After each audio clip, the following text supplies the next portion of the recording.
Hi everyone, I hope life is treating you kindly. I'm Lubomira and thank you for joining me today. Welcome to all my crafty friends new and returning. I always look forward to this time of the week when we get together for some crafting fun. Now that you're here, please like and subscribe if you haven't already. By hitting that little bell, you'll get notified every time I post something new and you won't miss out on any of the crafty goodness. How is everyone holding up this week? I know it's been a little crazy lately and that things may not seem too bright out there, but we're here and it's time to just breathe and take a break. Even when times are hard, there's always something to smile about. Maybe your teenager took out the garbage without being asked. Your husband fixed that leaky faucet that was driving you nuts. You found an extra $20 in a pocket of a coat you haven't worn forever.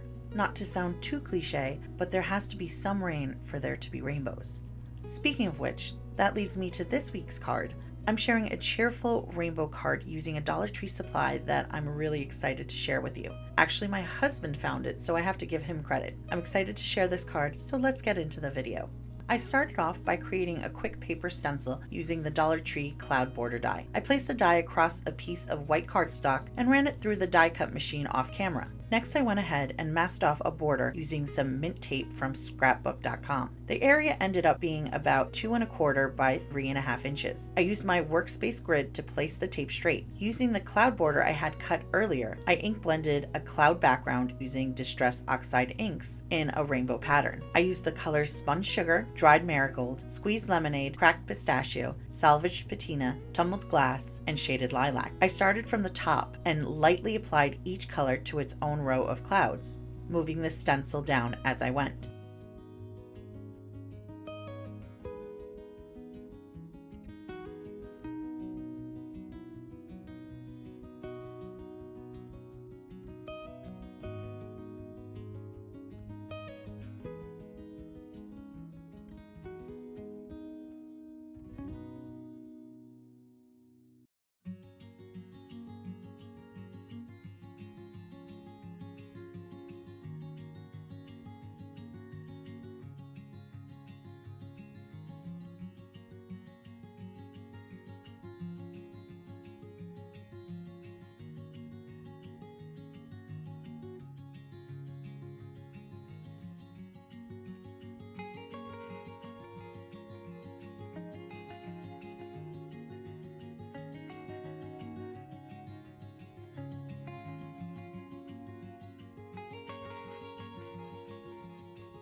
When I was done, I wanted to add some texture to the background, so I stenciled some clouds using a Dollar Tree unicorn themed stencil and some paper glaze from Picket Fence.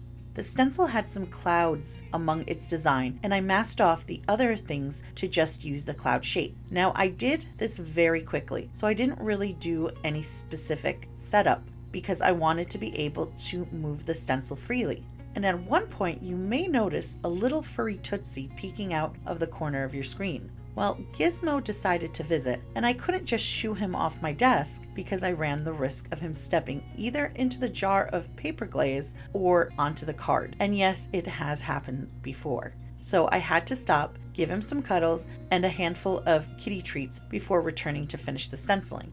Now, by the time I had come back, the glaze had dried both on the card as well as the stencil. I was able to clean the stencil later on by soaking and gently scrubbing it.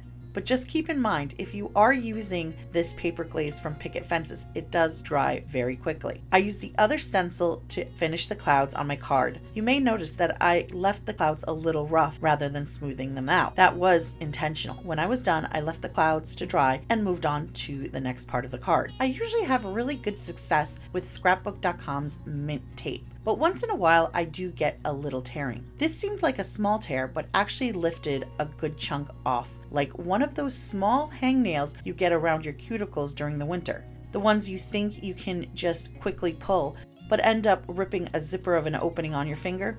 That's exactly what it reminded me of here, not to mention the pain and frustration. I wasn't about to trash this card because, again, we spent too much time creating those ink blended clouds. There are a few ways of fixing something like this. If the tear isn't too bad, you can use a sand eraser and buff the tear to smooth it out. You do have to be careful not to over buff though. I didn't do this because it is a larger tear. You can also try gluing the lifted part using a matte glue. Putting a thin layer of the glue and then smoothing the tear back into its original place can work as long as the tear isn't too ragged. This wasn't an option either for me. Most times, covering up the tear with an embellishment or sentiment also works, but this also depends on your design. Again, the simple design and the place that the tear was made it a little difficult for me to cover. Lastly, there's trimming the tear out of the project. I decided on the last option. I first trimmed the side with the tear to see how much I had to cut to remove the tear, and then went back to even out the edges. I ended up leaving about a 1/4 of an inch border around the ink blended panel.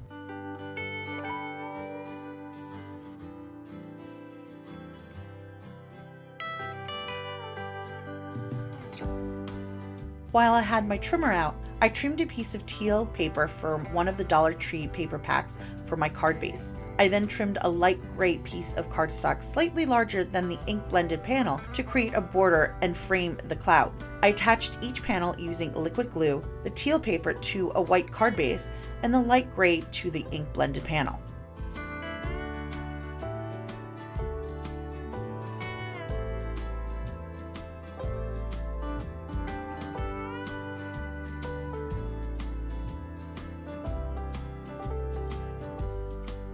For the focal element, I used an adorable shaker sticker. This was the supply I was so excited to share with you all. These stickers are the cutest stickers, and while the Dollar Tree advertises them as a Valentine's Day sticker, they can actually be used all year round. There are several adorable kitty images, flowers, air balloons, and gnomes to name a few. Besides being really cute, they are 3-dimensional shakers. Now, there isn't an overwhelming amount of confetti in them, but enough to draw the attention and be fun. Some have more confetti than others, but even so, I think they are really great. I particularly love the kitties, but for this card, I used the rainbow. I added some liquid glue to reinforce the sticker and applied it to my ink blended panel. I then attached my panel to my card base using 1mm foam squares.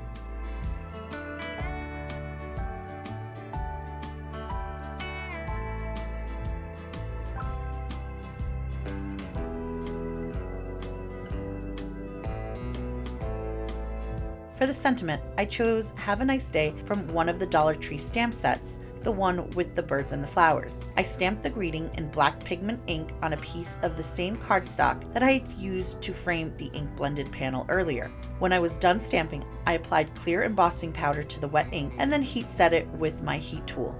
I trimmed the sentiment to fit the front of the panel and then attached it to the card using more foam squares.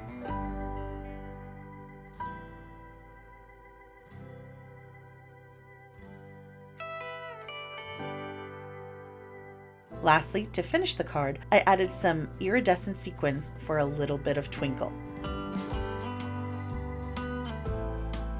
And that's it for this card. This one turned out really fun. It's cheerful and the sticker really adds a fun interactive element. Best of all, it wasn't difficult to make. I know some people get a little hung up on using pre-made items, like it's cheating or something. It's not. A sticker is just like any other supply that you use. It's only a sticker until you place it on your card and make it into a little work of art. Give yourself a break and the credit you deserve. I'd love to hear from you, so let me know what you think in the comments below.